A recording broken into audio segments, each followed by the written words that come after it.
Yeah, so my name is Misty de Méo. I work on a website that you might have heard of and on a Mac package manager you might use, and that is not why I'm here today. I'm here today because I play too many old video games. So some of my favorite video games are an old series of Japanese role-playing games called Lunar. There were 3 of them released on the Sega Saturn between 1996 and 1998. 2 of those 3 were re-released on the PlayStation a few years later, and those PlayStation versions were released in English. But the problem for me is, I'm a Sega fangirl, I want to play them on the Saturn, and I really want to play that 3rd one, which never came out in English and never came out for anything else. So I decided I'm going to translate all 3 of these games into English so I can play them. Which is maybe a little aggressive, but I'm getting there. So let's start by finding some text. But first, I want to give a few acknowledgements. The stuff that I'm presenting here today has been my own research, but I've been working with a few other people on this project. And so I wanted to make sure to acknowledge them for all of the work that they've done on this too. So let's find some text. Unfortunately, as you probably already know, encodings.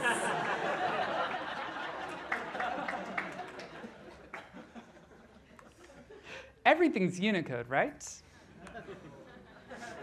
It's 1996, everything is not Unicode. Unicode wasn't really in common use in Japan until the early 2010s.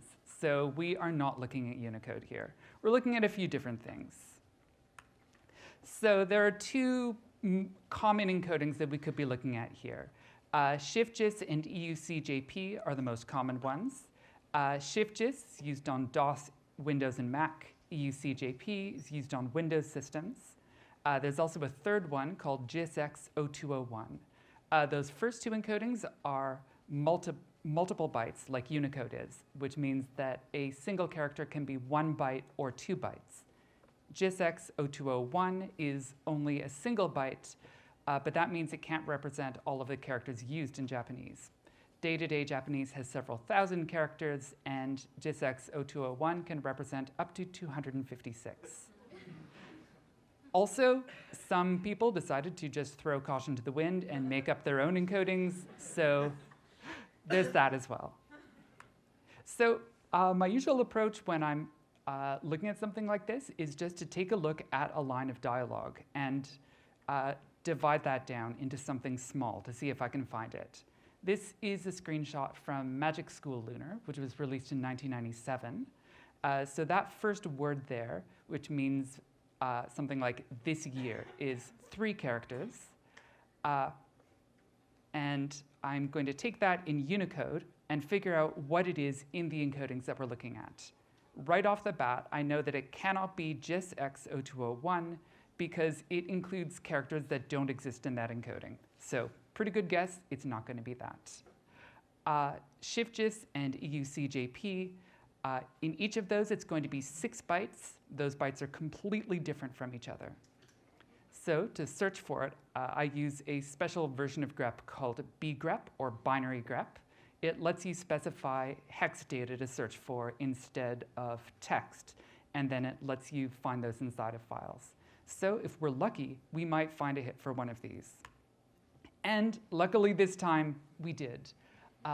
This game uses Shift-JIS, a mostly standard version of Shift-JIS.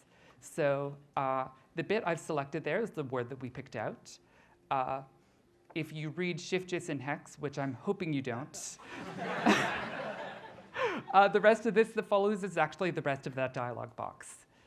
So in this game, it was actually really easy to find it.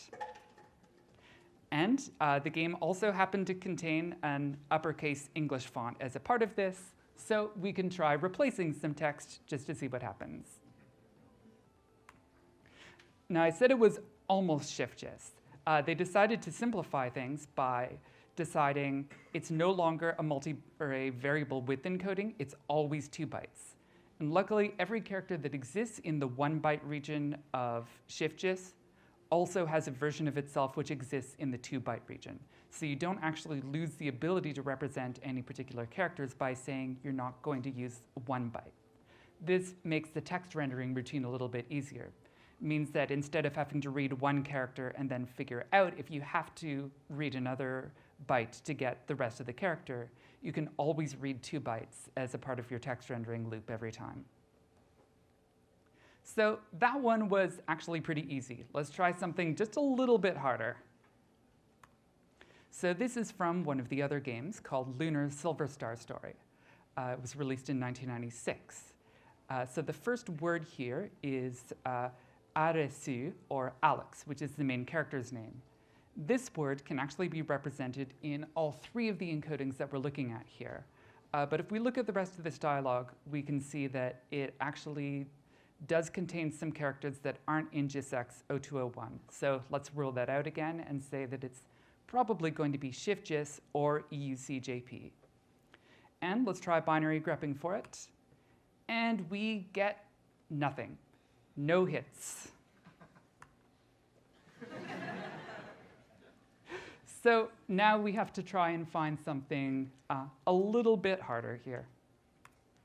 Encodings are fake, actually.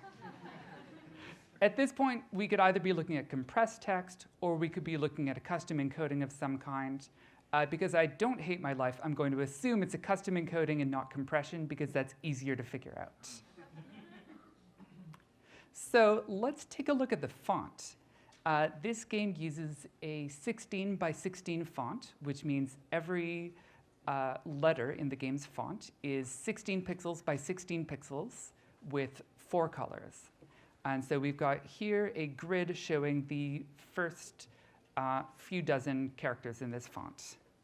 And if we take a look right near the end of that first line and the beginning of the second line, we have the 3 characters that I pulled out earlier when I was showing.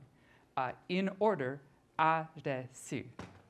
So the order of the stuff that we have here, it's not based on any actual real Japanese encoding that exists, but it was probably generated out of the game's script files in some way, because the order of a lot of the early characters in this font is actually based on the order in which some of the characters in the game are used in some of the script files. So that gives a hint that we might be looking at something where instead of a font, or instead of an encoding, we're looking at something a little bit simpler. So these are at indices 15, 16, and 17, or hex bytes F, 10, and 11. Or if we assume that each of these is going to be 2 bytes, the same way that we saw the text was earlier, it'll be the 6 bytes that we've got down there. If we try searching for that, we find it. So this game is not using a real encoding. Instead, the script is actually written using raw indexes into the font table, which is a little hard to work with, but at least we found it.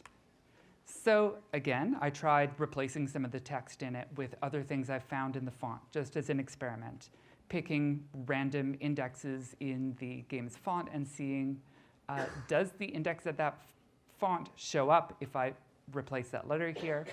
And thankfully, it did actually work. But why would you do that? It seems a bit messy. It can actually be a little more efficient to read it this way than something real. So instead of reading 2 bytes, looking it up in a table, then fetching the tile, you can skip that middle step. You don't have to contain a mapping between a letter and something in your font.